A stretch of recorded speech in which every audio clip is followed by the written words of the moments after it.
자, 문학책 우리 앞에서 소설 끝났고 이제 114쪽 이제 시 이제 들어가거든요. 그래서 오늘은 시의 전반적인 이론 할 거예요. 여러분이 알고 있는 부분도 있지만 까먹은 부분도 있으니까 다시 한번 상기시켜 보게요. 자, 시에 먼저 개념 나와 있다, 그지? 자, 시는 마음속에 떠오르는 생각이나 느낌을 운율이 있는 언어로 압축해서 나타낸 문학 갈래예요. 그래서 여기서 중요한 단어가 운율과 압축이에요. 우리가 운율은 반복을 통해서 느껴지는 리듬감을 얘기하죠, 그렇죠? 그리고 압축은 이렇게 줄인 거지, 그렇지? 보통 시가 짧잖아요, 그렇죠? 이 짧은 글에 자신의 생각이나 느낌이 이제 담겨져 있기 때문에 압축했다라고 보는 거예요. 자, 시의 3요소입니다. 시의 3요소는 첫 번째 운율, 두 번째 심상, 세 번째 주제예요. 시의 3요소가 뭐예요? 운율, 심상, 주제인데, 자, 첫 번째 음악적 요소입니다. 시를 읽을 때 느껴지는 말의 가락을, 같은 말 리듬을 운율이라고 하고요. 이 운율은 무엇을 통해서 드러나냐? 반복을 통해서 드러난다라고 보시면 돼요. 반복을 통해서 드러난다라고 생각하시면 되고, 운율의 종류는 여러분 두 가지로 나뉘어져요. 내재율과 외형율로 나뉘어지는데, 말 그대로 시를 읽을 때 은근하게 느껴지는 운율을 내재율이라고 해요. 그래서 내재율은 보통 현대시들, 자유롭게 쓴 자유시 이런 것들에서 느껴진다면, 외형률은 반복적인 겉으로 드러나 있는 거예요. 그래서 보통 고전시가에서 드러난다라고 보시면 돼요. 그래서 대표적인 우리 시조 보면은 3, 4조, 4음보 이런 게 드러나잖아요. 그렇죠?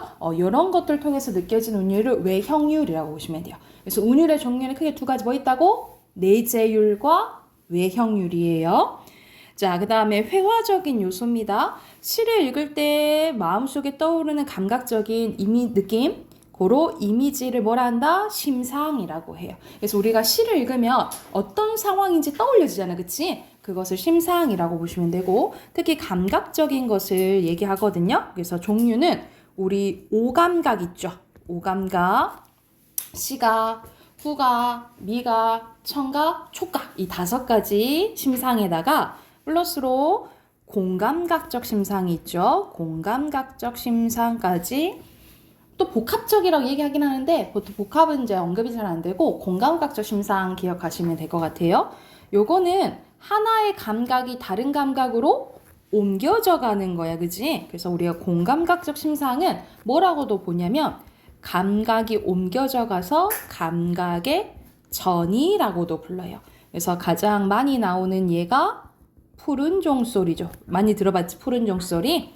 자, 푸른은 색깔이니까 시각이죠. 종소리는 청각이지, 그치? 근데 종소리긴 종소리인데 어떤 종소리라고 했어? 푸른 종소리니까 청각을 어떻게 표현한 거예요? 시각적으로 표현한 거죠, 그쵸? 그래서 여기서는 청각의 시각화가 일어났다라고 보시면 되겠죠. 이게 대표적인 공감각적 심상이에요. 또는 같은 말로 공감각적 이미지 이렇게 얘기하기도 한다라고 보시면 됩니다. 그리고 세 번째 의미적 요소예요. 시인이 시를 통해서 전하고자 하는 중심 생각을 주제라고 하죠. 그래서 항상 주제는 있어야 된다. 그래서 우리 시를 읽든 소설을 읽든 주제 파악하잖아요, 그지? 가장 중요한 요소라고 생각하시면 돼요. 그래서 시의 3요소 다시 한번 운율, 심상, 주제 이렇게 기억해 두시고, 밑에는 시의 종류 나와 있네요. 자, 첫 번째 형식에 따라서 정형시, 자유시, 산문시인데요. 정형시는 말 그대로 뭐가 정해져 있는 거? 형식이 정해져 있는 시를 얘기하죠. 그래서 보통 고전시가가 이제 정형시고요. 자유시는 말 그대로 형식 없이 자유롭게 쓴 거. 산문은 보통 이제 좀 시 중에 긴 거 있잖아요. 줄글처럼 돼 있는 거. 말 그대로 줄글로 쓴 시를 산문시라고 생각하시면 되고, 내용에 따라 서정시, 서사시, 극시로 나뉘어져 있는데 거의 서정시예요, 여러분. 감정에 대해서. 여러분, 서정이라는 거는 개인적인 감정, 주어진 감정에 대해서 이야기하면 서정시라고 하거든요. 그래서 시는 대부분 서정시다라고 생각하시면 될 것 같아요. 자, 밑에는 시를 봤을 때 파악해야 될 요소가 나와 있네. 자, 시를 읽을 때 뭘 파악해야 되냐? 항상 시적 화자가 있는지 없는지, 겉으로 드러나 있는지, 나와 있지 않은지, 시적 대상, 무엇에 대해서 얘기하고 있는지, 그리고 시적 상황, 어떤 처지에 있는지를 파악해야 된다라고 보시면 됩니다. 그래서 시적 화자는 같은 말로 우리가 또 다르나요? 시적 자라고도 하기도 하고, 감정에 대해서 이야기하기 때문에 서정적 자라고도 해요. 그래서 같은 말 써놓을게요. 시적 화자는 같은 말로 시적 자, 서정적 자라고 한다라고 보시면 됩니다. 밑에는 김소월의 대표적인 진달래꽃이 나와 있네요. 나보기가 역겨워 하면서 여기서는 시적 화자가 직접적으로 드러나 있는 거죠. 이렇게 드러나 있는 경우도 있고 드러나 있지 않은 경우도 있어요. 나보기가 역겨워 가실 때는 내가 보기가 싫어서 가신다고 한다면 말없이 고이 보내드리우리다. 영변의 약산 진달래꽃을 아름다다 가실 길에 뿌려줄 거래. 그래서 여기서는 시적 화자는 나고요. 나를 떠나려고 하는 거야, 임을. 그래서 임을 지금 나 가는 그 길을 축복해주겠다까지 내용이라고 생각하시면 될 것 같아요. 그래서 이별하는 상황. 그래서 여러분이 시를 읽을 때 시적 상황 보고 시적 대상이 뭔지 어떤 상황인지 바로 파악해야 된다라고 보시면 될 것 같아요. 오른쪽 가볼게요. 시적 화자의 위치에 대해서 나와 있네요. 시적 화자에 대한 더 자세한 내용 나와 있네. 선생님이 말했잖아. 이렇게 직접 드러나 있는 경우도 있고 드러나 있지 않는 경우가 있다고요. 그래서 나, 우리 이런 식으로 나오면 드러나 있는 거고 예시 봐보자. 강나루 건너서 밀밭길을 구름 달가듯이 가는 나그네. 여기서는 그냥 나그네를 관찰하는 화자잖아요. 그쵸? 이제 누구인지는 알 수가 없는 거지, 그치? 이런 식으로 직접적으로 나와 있는지 없는지도 보기에서 여러 문제에서 묻거든요. 그래서 항상 시적 화자 파악하셔야 된다라고 보시면 됩니다. 자, 밑에는 시의 운율을 형성하는 요소네요. 선생님이 운율은 어떻게 하면 생긴다 했지? 반복, 그치? 반복이 된다 했지? 근데 여기서 무엇이 반복되는지가 이제 나오거든요. 첫 번째, 음운이 반복될 수도 있고요. 여러분, 음운은 뭐 생각하면 돼? 자음이랑 모음 생각하면 되겠죠, 그쵸? 자음이랑 모음 생각하시면 되고, 음운이 이렇게 반복될 수도 있고요. 단어나 구절, 문장이 반복될 수도 있어요. 특히 비슷한 문장 구조가 반복이 되면 이거는 무슨 법으로도 보냐면 대구법으로도 보거든요. 그래서 비슷한 문장 구조가 반복되면 대구법이다 또 알아두시면 되고, 일정한 음절 수가 반복됩니다. 말 그대로 글자 수가 반복되는 거거든요. 우리가 글자 수가 반복돼서 느껴지는 운율을 음수율이라고 해요. 글자 수가 반복돼서 느껴지는 운율을 음수율이라고 하고, 자, 보통 세 글자, 네 글자 반복되거나 네 글자 반복돼. 시조가 그러지, 그치? 그래서 이런 식으로 반복될 수도 있고요. 또는 7글자, 5글자가 반복될 수도 있거든요. 7호조. 그래서 보통 3, 4조, 4, 4조랑 7호조가 있다라고 보시면 돼요. 7호조의 대표적인 게 아까 전에 봤던 여러분 진달래꽃이에요. 봐봐. 나보기가 역겨워 가실 때는 7글자죠, 그쵸? 가실 때 5글자죠. 이런 식으로 대표적인 게 진달래꽃이다 라고 생각하시면 될 것 같고요. 3, 4조는 시조예요. 시조가 대표적인 3, 4조에다 4, 4조라고 생각하시면 되고, 우리가 끊어읽기라기보다는 우리 한 번에 발음할 수 있는 그 끊어읽기의 단위를 음보라고 하는데, 음보가 반복되면 당연히 음보율이라고 하겠죠. 그래서 대표적으로 4음보가 있고요. 4음보는 시조예요. 그리고 3음보도 있어요.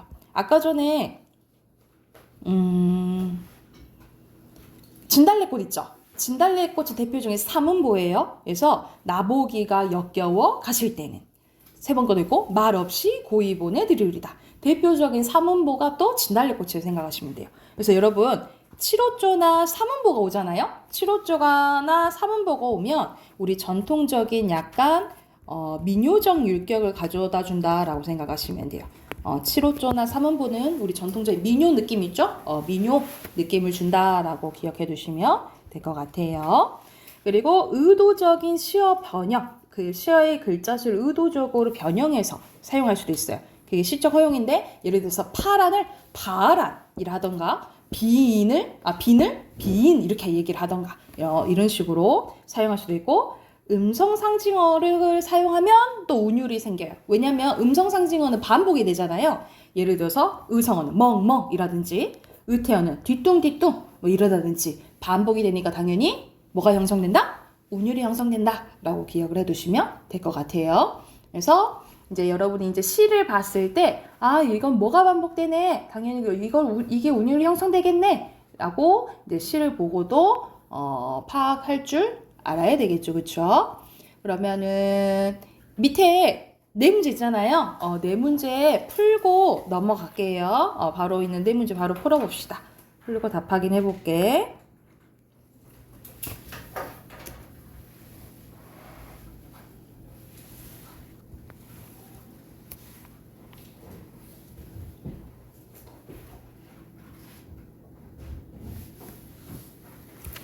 자, 1번부터 가볼까요? 알맞지 않은 것은 몇 번?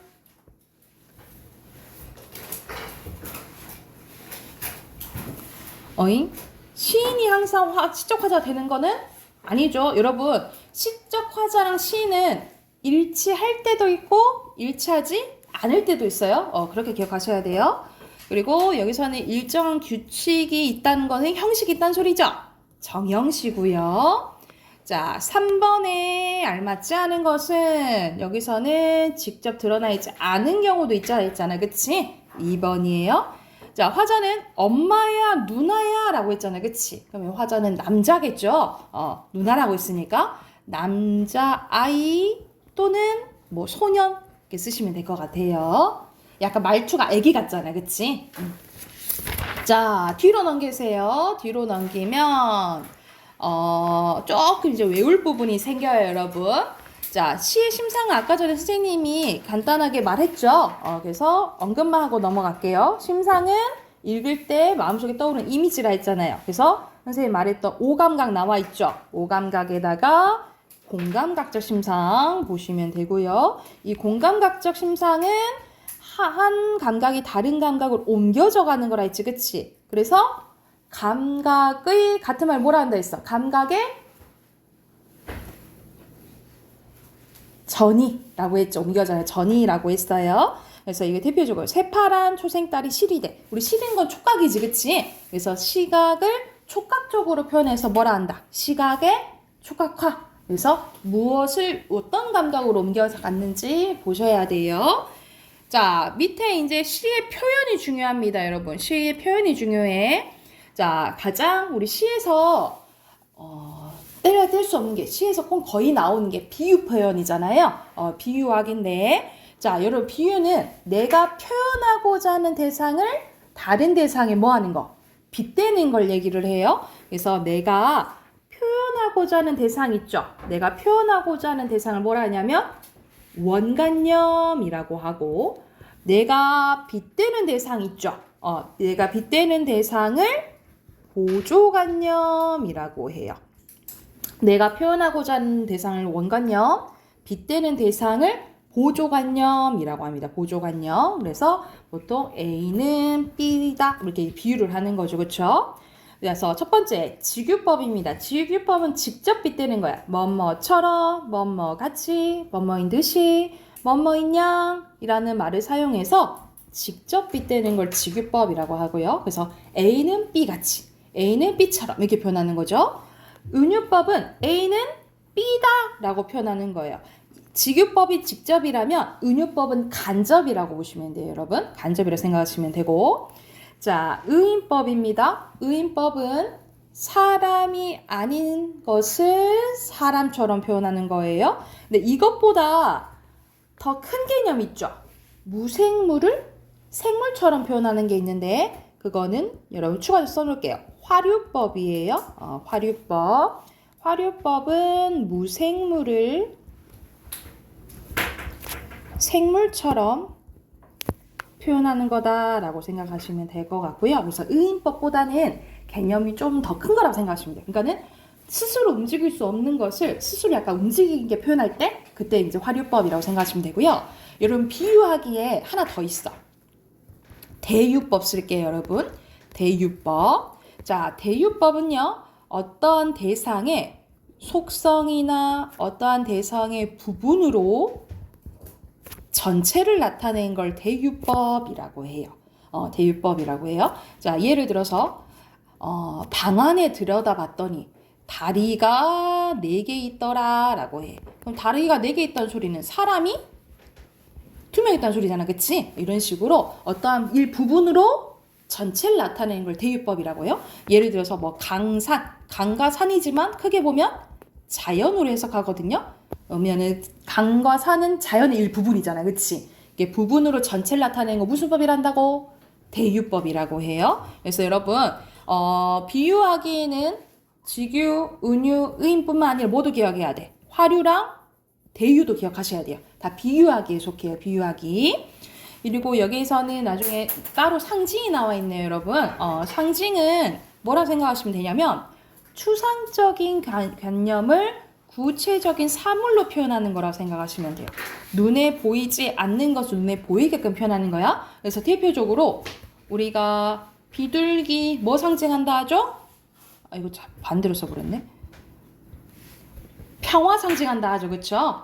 평화 눈에 보여 안 보여? 안 보이지? 그걸 보이지 않는 걸 비둘기. 보이는 것처럼 표현하는 것을 상징이라고 해요. 근데 여러분 비유랑 상징의 공통점은 다른 대상에 빗대는 거거든요. 근데 차이점 뭐냐면 비유는 원관념이랑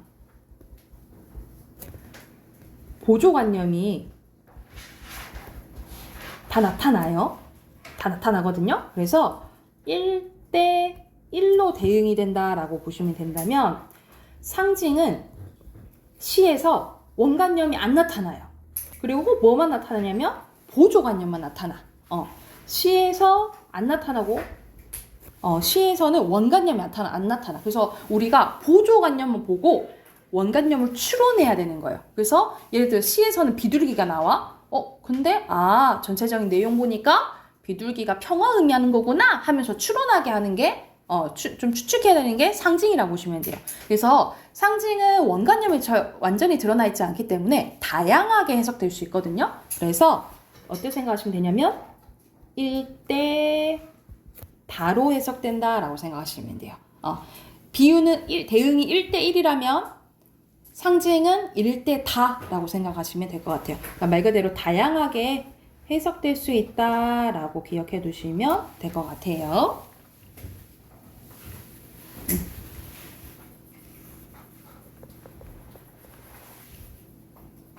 이렇게 됐을까요? 그러면 오른쪽 가볼게요. 오른쪽에 보면 자 강조하기와 변화주기가 있는데 자 강조하기에는 뭐가 있냐면 대표적으로 과장법이 있어요. 우리는 과장법은 부풀려서 얘기하는 거지, 그치? 근데 크게 부풀리는 것도 되고 작게 부풀리는 것, 작게 이제 얘기하는 것도 돼요. 예를 들어서 쥐꼬리만한 월급도 되고 태산 같은 빚더미 뭐 이렇게 될 수 있다는 거지. 다 과장법이라고 생각하시면 되고요. 반복법은 같거나 비슷한 단어 말 그대로 되풀이되면 반복법. 영탄, 탄탄, 감탄사가 나오거나 감탄형 어미가 나오면 영탄법이라고 보시면 돼요. 그래서 뭐뭐라 막 이런 것들 있잖아요. 이런 식으로 감탄사가 나오거나 또는 뭐뭐 하는구나 뭐 이런 감탄형 어미가 나오면 영탄법이라고 보시면 되고 점층법은 점점점 강하고 크게 고조대에서 표현하는 거예요. 그러면 예를 들어서 우리나라, 아시아, 전 세계, 우주 뭐 이렇게 개념 커지는 거 있죠. 이런 걸 점층법이라고 하고 그러면 반대로 점점점 작아지는 것도 있겠지, 그치? 점점점 작아지는 거는 뭐라 하냐면 반대 표현 점강법이라고 해요. 점점점 커지면 점층법, 점점점 작아지면 점강법 이렇게 기억해 두시면 돼요. 자, 여기까지가 강조하기에 속하고요. 자, 밑에는 변화주기 가볼게요. 변화주기에는 우리가 일부러 어순 바꾼 거 있죠? 어순을 바꾸는 표현은 걸 도치법이라고 하고, 예를 들어서 나는 너를 좋아해 이랬는데 좋아해 난 너를 이런 식으로 어순 바꾸는 걸 도치법이라고 하고, 일부러 의문문 형식으로 표현한 거 서리법이에요. 우리 서리법 많이 나오잖아요. 그치? 자, 예시 봐볼까? 가난하다고 해서 외로움을 모르겠는가? 이건 무슨 뜻이야? 가난하다고 해서 외로움 모르지 않는다. 요 말이잖아. 그치? 일부러 의문문 형식으로 대답을 요구하지 않고 일부러 의문문 형식으로 표현한 걸 서리법이라고 하고요. 자, 추가적으로 아까 전에 반복법, 그냥 반복법은 강조하기에 속한다 했죠. 그쵸? 근데 아까 전에 기억나? 아까 운율 형성할 때 비슷한 문장 구조가 반복되는 거 무슨 법이라 했지? 아까 운율했을 때 썼는데 비슷한 문장 구조가 반복되는 거. 정화야 무슨 법? 앞에 봐봐. 앞에 무슨 법 써져 있어? 대구법. 그치? 대구법 있죠? 여러분 대구법은 변화주기에 속해요. 써놓으세요. 자, 그냥 반복법은 강조하기예요. 근데 비슷한 문장 구조가 반복되는 대구법은 어디에 속해요? 변화주기에 속한다라고 기억해 두시면 되고요. 자, 속마음은 안 그러는데 겉으로 반대로 표현하는 것을 반어법, 말 그대로 반어법. 겉으로는 말이 안 되지만 그 안에 의미를 담고 있는 게 역설법이죠. 역설법도 변화주기에 속한다라고 보시면 돼요. 대표적으로 반어법과 역설법은 어디에 속해요? 변화주기에 속한다라고 기억해 두시면 돼요. 이게 교육과정에서 여러분 학교 이제 교과서에 따로따로 막 이 무슨 법 이렇게 이론 정리가 되어 있진 않아요. 근데 학교 선생님들이 보통 프린트로 해가지고 이 기본적인 이런 것들 알려주시고 이제 시험 범위에 속하고 하거든요. 근데 거의 여러분 이제 시나 문학이 나온다. 그러면 요 부분은 그냥 시험 범위에 다 속하고 기본적으로 묻는 문제가 나온다라고 생각하시면 될 것 같아요. 그래서 여러분 문제 풀다 보면 그런 거 많이 나오잖아. 같은 표현 방법을 골라라. 이거 나오잖아. 그래서 같은 반어법이라든가 역설법 고를 줄 아셔야 돼요. 이해됐죠? 여기도 밑에 문제 풀어볼게요. 이거 풀고 독서로 넘어가 봅시다. 5번부터 8번까지 풀게요.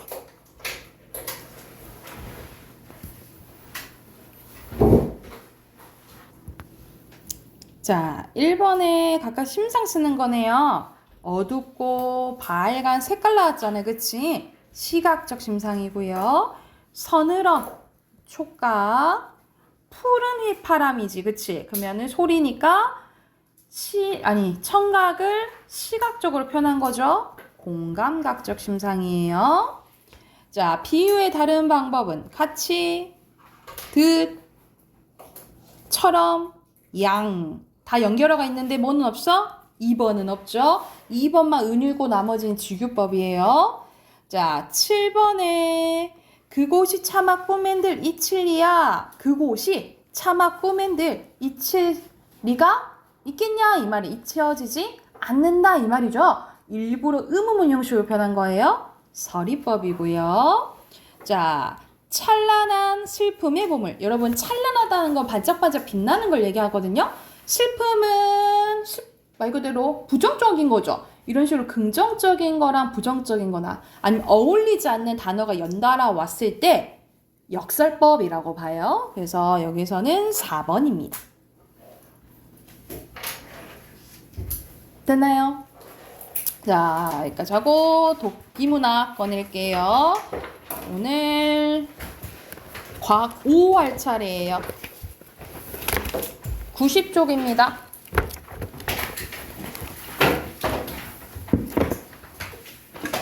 오늘도 두 지문 연달아 풀게요. 5, 6 풀게요. 97쪽까지.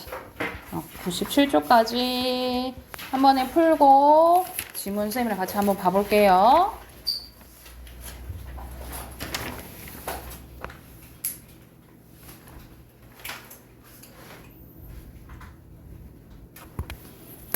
자, 우리 같이 한번 봐볼까요? 자, 90쪽 지구에서 보는 달은 왜 항상 똑같을까? 라는 이제 내용인데 바로 이유가 첫 문단에 나와 있네요. 자전주기, 달의 자전주기와 공전주기가 똑같기 때문이래요. 자, 달의 자전주기와 공전주기는 27.3일로 같은 것이 사실인데 이런 현상을 동주기 자전이라고 한대요. 그렇지만 이는 우연의 일치가 아니라 지구의 중력에 붙잡힌 달이 스스로 자전하지 못하기 때문에 빚어진 현상이래요. 지구가 달의 멱살을 틀어쥐고 빙빙 돌리는 약간 모습이다라는 거지. 산문 나가면 그리하여 지구에서는 앞에 앞면밖에 볼 수가 없는데 달의 공전궤도가 지구의 공전궤도 약 5도 어긋나 있어서 윗부분과 아랫부분을 살짝 보일 때도 있으므로 달의 표면의 59% 정도를 관찰할 수 있대요.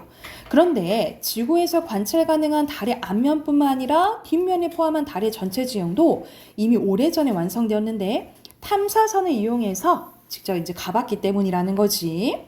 암석학자들은 달에서 가져온 월석과 지구의 암석의 화학 성분을 비교한 후 달 형성 가설의 근거자를 찾았는데 최근 연구에 따르면 월석은 지구 암석보다 철 성분이 적고 광물에 포함한 산소 성분도 약간 차이가 있다고 합니다. 이러한 분석을 토대로 달이 원래부터 지구의 위성이 아니라 지구 탄생 후 5천만 년 정도 지나서 원시지구와 충돌한 해성 행성 테이아가 달이 되었다라는 설을 주장하고 있대요. 원시 행성 테이아가 45도 정도 빛각으로 지구와 충돌한 후 물질 교환이 이루어지고 떨어져 나간 뒤 식었다면 달의 앞면과 뒷면에 차이가 생길 가능성이 높다. 충돌 후 얼마간 지구 간의 거리가 현재보다 가까웠을 것이고 따라서 테이아의 앞면과 뒷면의 식는 속도도 달랐을 것이다. 지구를 향한 앞면은 완전히 식었고 뒷면은 빠르게 식었다라는 게 추론인데 그래서 앞면은 지각의 두께가 얇고 현무암의 용암대지가 널리 분포되어 있으며 달의 뒷면은 두껍고 나이가 많은 사장석질의 암석으로 된 것으로 해석하고 있대요. 그래서 여기서는 전반적으로 달에 대한 설명이네, 그죠? 자, 1번에 알맞지 않은 것은 자, 여기서 알맞지 않은 것은 2번이죠. 오히려 월석이 철 성분이 적고 광물에 포함한 산소 정도 차이가 있다 그랬지, 그치? 그리고 2번에 적절한 거예요. 자, 뭐 토끼가 방아지 있다고 생각했고, 뭐 두꺼비가 산다고 했고, 그리고 뭐 여인의 모습을 찾았고 집게발을 가진 뭐 개가 산다는 거 이거는 다 한쪽 면 우리가 보이는 59%만 보인다 했잖아, 그치? 그 면을 보고 이제 얘기를 한 거죠, 그쵸? 그래서 서로 다르지만 같은 면을 봤다라고 보시면 되겠죠. 4번이고요. 뒤로 넘기면 주된 내용 문단별로 연결되는 거 나오네. 이렇게 표시하시면 되고요. 밑에 빈칸 채울게요. 자전주기, 공전주기, 중력, 5도 어긋나 있어서 59% 정도 관찰 가능하다 했고 탐사선, 지구, 천천히 그리고 빠르게 넣으시면 됩니다. 됐죠? 자, 오른쪽에는 가로 세로네요. 자, 대지 세로 지각 3번에 위성 4번에 자전 탐사 궤도 이렇게 쓰면 되겠죠. 됐나요? 넘어가 되겠나요? 두 번째 거 가볼게요. 박쥐에 대해서 나오네. 자, 박쥐는 어두운 곳에서도 장애물을 부딪히지 않고 날아갈 수 있는데요. 그건 박쥐가 초음파를 쏘아 그 초음파가 반사되어 돌아오는 신호로 장애물을 감지할 수 있기 때문입니다. 그러면 이건 어떻게 발견된 걸까? 생물학자 스팔란차니의 탐구에 시작된 것이라도 과언이 아닌데 스팔란차니는 박쥐들이 어두운 곳에서 장애물을 잘 피해 다니는 것을 보고 어떤 비밀인지 궁금해졌대. 자, 이 스팔란찬은 박쥐의 신체 기관을 중심으로 전개한 일련의 실험 결과를 정리해서 저명한 과학자들이 막 보낸 거예요. 그 중에 바살리와 로시는 박쥐가 어두운 곳에도 잘 다니는 것이 박쥐 날개에 민감한 촉감 때문일 걸 생각했는데 스팔란찬이는 그럴듯하다 하고 실험을 해봤대. 날개를 검은색으로 칠한 박쥐를 벽, 천장, 바닥 온통 흰색으로 칠한 컴컴한 방에 넣어 날개한 거예요. 그러나 박쥐는 아무런 흔적을 남기지 않았대. 그러니까는 뭐 날개 때문은 아닌 거지, 그치? 스팔란차니와 박쥐 실험에 대해서 편지를 주고받던 제네비어는 그 내용을 외과 의사였던 쥐린에게 알려줬는데, 이름 뭐 쥐린이네. 쥐린은 박쥐의 귀를 맞게 날과하자 박쥐가 장애물에 부딪히는 걸 발견하고 어둠 속에서 장애물에 부딪히지 않고 날아날 수 있는 박쥐의 능력이 청각과 관계있다라고 확인했는데, 스팔란차는 역시 박쥐가 어떤 소리를 어떻게 이용해서 장애물을 감지하는지는 알지 못했지만 박쥐의 청각 때문이라고 막연하게 추측했대. 더불어 스팔란차니는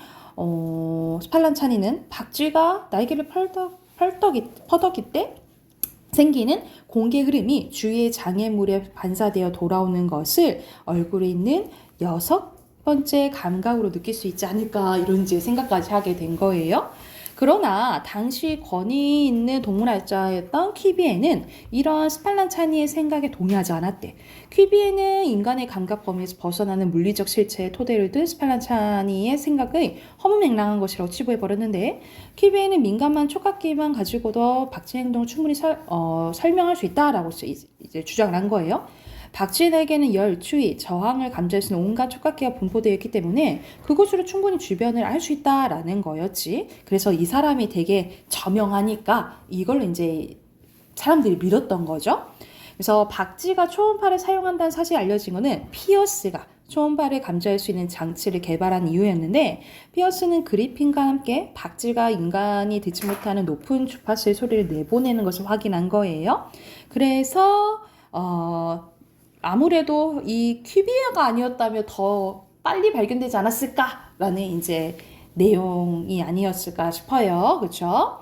자, 그러면 1번에서는 박쥐가 어떻게 날아다니는지에 대한 연구 과정이 나와 있는 거잖아요. 그렇죠? 그리고 학자별로 나와 있죠? 그래서 가장 적절한 것은 2번이고요. 2번에 알맞지 않은 것은 여긴 달리가 아니죠. 둘 다 그렇게 생각한 거지. 3번이고요. 자, 3번에 A가 뭐예요? 마지막에 끝을 맺었다라는 거잖아요. 그치? 끝을 맺었다라는 거는 말 그대로 종지부 마지막 찍었다. 여기가 가장 적절해요. 자, 뒤로 넘겨서 여기도 있는 거 나오네요. 2번째 거, 4번째 거, 3번째 거, 마지막 거, 첫 번째 거. 밑에 빈칸, 촉감, 청각, 촉각기, 그 다음에 초음파. 97쪽은 동그라미 치는 거네요. 받는 거니까 수신, 허무맹랑하다, 반향, 미공, 첩경, 감지. 여러분, 첩경은 무슨 뜻이냐면 빠른 길이라고 생각하시면 될 것 같아요. 그 다음에 치부, 긴. 됐나요? 자, 그럼 마지막 문법 꺼내봅시다. 문법 숙제 답하기 먼저 할게요. 130쪽 펴세요. 130쪽.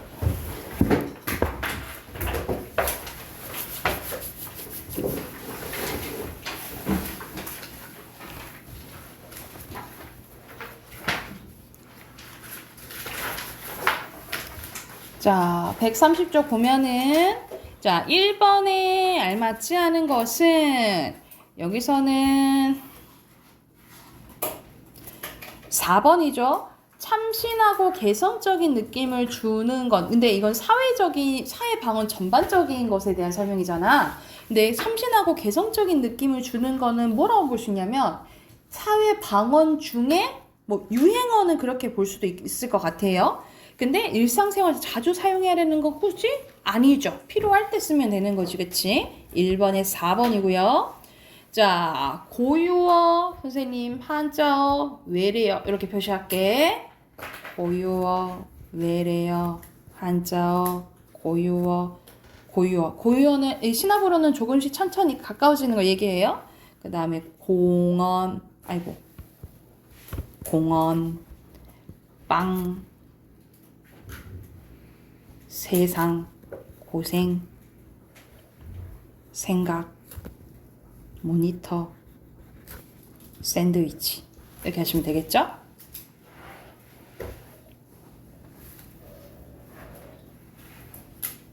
됐나요? 넘어가겠어요? 자, 밑에는 OX네요. 순서대로 X 이거는 유행어의 특징이에요. 유행어 O X X 공식적인 거 아니죠? 9번에 O입니다. 자, 여기도 선생님이 고유어, 한자어, 외래어 표시할게. 외래어, 한자어, 한자어, 외래어, 독자니까 한자어, 한자어, 외래어, 한자어, 외래어, 외래어, 고유어. 고유어 하나네요. 1개, 5개, 5개.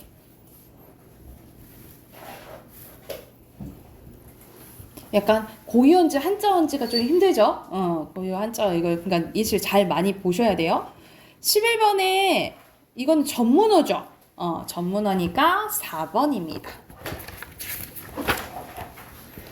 뒤로 넘겨서 순서를 쓸게요. 고유어, 외래어, 고유어, 한자어, 한자어, 외래어, 한자어.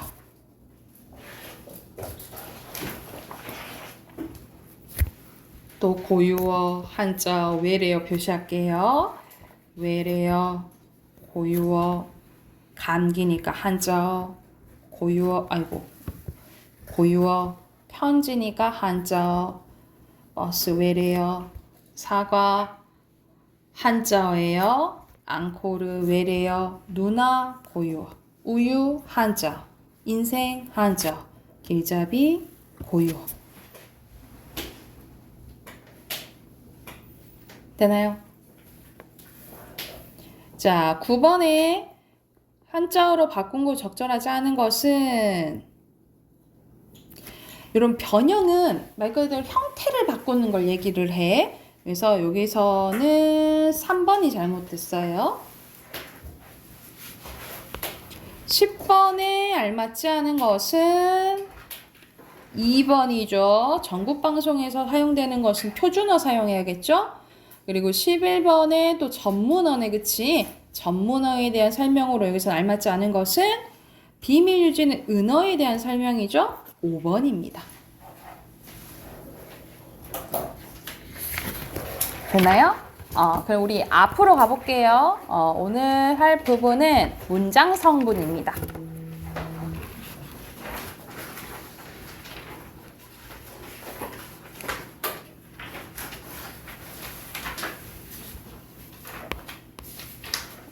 (60쪽) 여러분 60쪽으로 갈게요. 60쪽.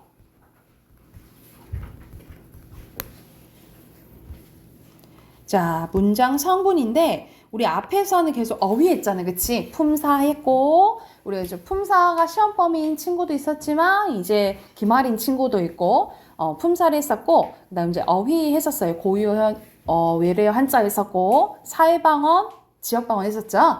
오늘 할 부분은 이제 문장 성분인데 여러분 이제 품사랑 문장 성분이랑 구별을 제대로 하셔야 돼요. 여러분 품사는 뭐라 했어? 떠올려보자. 품사는 우리가 사용하는 단어가 엄청 많은데 그 단어를 갈래별로 이제 종류별로 나눠놓은 거라 했어, 그치? 일정한 기준에 따라 나눠놓은 걸 품사라고 했고, 그래서 품사는 사로 끝나죠, 그치? 우리 품사 몇 개죠? 구품사 9개죠, 그쵸? 근데 문장 성분은 뭐라 생각하시면 되냐면 우리 문장이 있어. 문장이 있으면 그거의 역할에 따라서 나눠놓은 걸 문장 성분이라고 보시면 될 것 같아요. 그래서 문장 성분은 여러분 총 7개예요. 몇 개라고? 7개. 그래서 문장 성분은 뭐뭐어로 끝나요. 뭐뭐어. 그래서 총 7개인데 맨 밑에 봐봐. 여기서는 차이점 나와 있죠. 자, 품사는 단어의 의미에 따라 분류해 놓은 거야. 그래서 형태가 달라져도 품사는 변하지 않아요. 그래서 예를 들어서 예쁜의 기본형 예쁘다죠. 그럼 이렇게 예쁜 또는 예뻤다 이래도 걔는 형용사인 거야, 계속.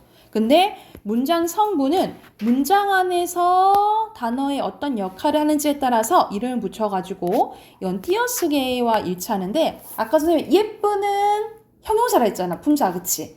근데 문장 성분으로는 예쁜 모자 이렇게 쓰이죠. 그래서 관형어라고 해요. 그래서 품사랑 이런 문장 성분이랑 구별하셔야 돼요.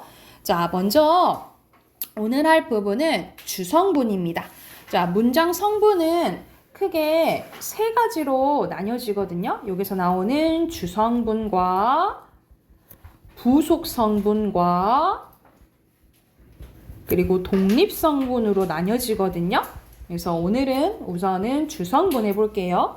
자, 여러분 주성분은 문장에서 꼭 필요한 성분을 주성분이라고 해요.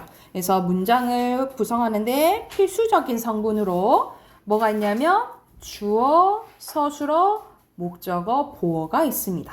주어, 서술어, 목적어, 보어가 있는데 자, 여러분 주어, 서술어 많이 들어봤잖아요. 그치? 주어는 문장의 약간 주인이라 생각하시면 돼요. 자, 주어는 문장에서 동작, 성질, 상태, 주체가 되는 성분입니다. 얘를 주인이라고 생각을 하면 돼. 그래서 누가 무엇이에 해당된다라고 생각하시면 돼요. 그래서 어떻게 실현이 되냐면 첫 번째, 체언에 조사 이가 깨서 에서가 붙습니다. 이 이가 깨서 에서를 뭐라고 하냐면 주어를 만들어주는 주격조사라고 불러요. 그래서 체언의 주격조사 이가 깨서 에서가 붙잖아요. 그러면 주어라고 보시면 되는 거예요. 이랬죠? 그리고 체언에 뭐가 붙냐면 특별한 의미를 갖는 조사가 붙는데 이 특별한 의미를 갖는 조사를 보조사라고 부르거든요. 보조사가 붙어서 실현될 수도 있어요. 그래서 나만 늦게 끝났다. 나도 늦게 끝났다. 이 만이랑 도가 보조사거든요. 근데 여러분 이걸 보고 이 나만이랑 나도가 주어일까 뭘까 헷갈릴 때는 이 가를 넣어보세요. 이 가를 넣어보면 내가 늦게 끝났다. 되지? 말이 되지, 그치? 그러면 얘 주어네 라고 보시면 될 것 같아요. 그리고 조사가 생략될 수도 있거든요. 선호, 사실 가가 있어야 되잖아, 그치? 이런 식으로 생략될 수도 있어서 여러분이 긴가민가 할 때는 주격조사 뭐를 넣어봐? 이 가를 넣어봐서 말이 되면 주어라고 생각하시면 될 것 같아요. 자, 두 번째 서술어입니다, 여러분. 두 번째 서술어야. 서술어는 주어가 어떤 상태인지 설명해 주는 거라 생각하시면 돼요. 그래서 주어의 동작, 상태, 성질 따위를 풀이해 설명하는 성분을 서술어라고 하는데 여러분 문장 분석할 때 서술어 찾는 게 가장 중요해요. 서술어가 가장 중요해. 자, 서술어엔 뭐가 올 수 있냐? 어찌하다, 어떠하다, 무엇이다. 이 3가지가 올 수 있어요.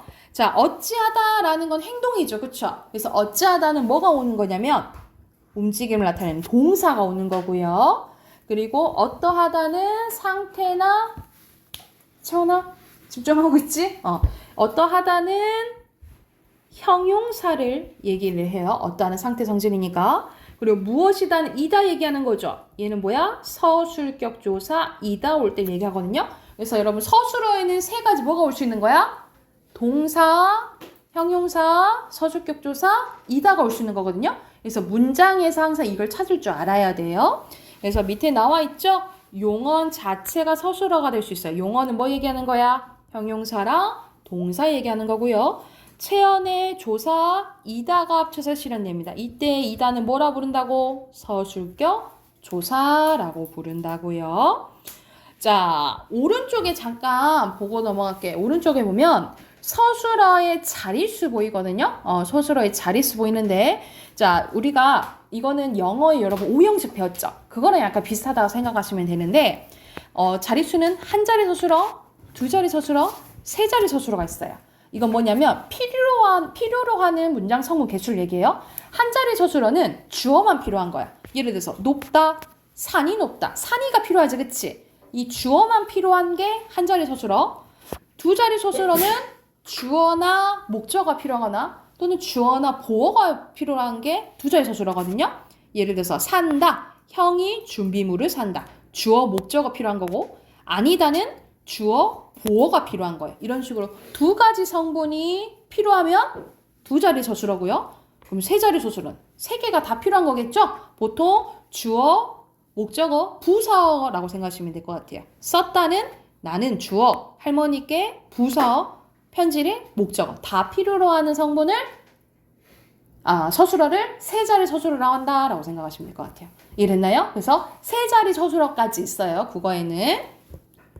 자, 세 번째 목적어 볼게요. 여러분, 목적어는 간단합니다. 을을 붙은 게 목적어라고 생각하시면 돼요. 문장에서 서술의 동작 대상 윗줄, 동작 대상이 된 성분으로 무엇을, 누구를에 해당됩니다. 그래서 이것도 실현 방법이 체언의 조사 을을이 붙어. 이 을을을 뭐라 부른다고? 목적격 조사라고 불러요. 뭐라 부른다고? 목적격 조사. 그리고 체언에 특별한 의미를 갖는 조사도 붙을 수 있는데 아파에서 했었죠. 보조사도 가능해요. 그래서 나는 그림도 잘 그린다. 나는 그림만 잘 그린다. 이러면 여기서 헷갈려. 이게 뭔지 모를 때는 뭐 넣어보면 돼? 을을 넣어보면 되겠죠. 나는 그림을 잘 그린다. 되죠? 그래서 을을 넣었을 때 말이 되면 목적어라 생각하시면 될 것 같아요. 이것도 마찬가지야. 진수는 빵을 먹고 있어잖아. 그치? 그래서 을을 넣어보세요. 을을 넣어서 말이 되면 목적어라고 생각하시면 됩니다. 자, 마지막 주성분의 마지막이에요. 보어입니다. 보어는 보충해주는 말에 생각하시면 돼요. 특히 어디 앞에서만 되다 아니다 여러분 빗줄 서술어 되다 아니다 앞에서 되다 아니다 앞에서 이 가가 붙은 게 보어라고 생각하시면 돼요. 선생님 이 가 주격조사라면서요. 형태는 똑같아요. 근데 어디 앞에서만 되다 아니다 앞에서만 이 가가 붙은 게 보어라고 생각하시면 돼요. 이때 이 가는 복격조사예요, 여러분. 복격조사 써놓으세요. 복격조사라고 부르고 되다 아니다 앞에 오는 것만 뭐다 보어다라고 기억해 두시면 돼요. 자, 오늘 주성분 했어요. 주성분에는 네 가지 뭐 있어? 주어, 서술어, 목적어, 보어 있어요. 이건 문장에서 꼭 필요한 성분이야. 그러면 생략 가능 불가능, 생략 불가능 이렇게 기억해 두시면 돼요. 이해됐을까요? 그러면 여러분 61쪽부터 뒤에 63쪽까지 숙제 체크 63쪽까지 해오시고요. 그리고 단어 4강 외우시면 되겠죠. 여기까지 합시다.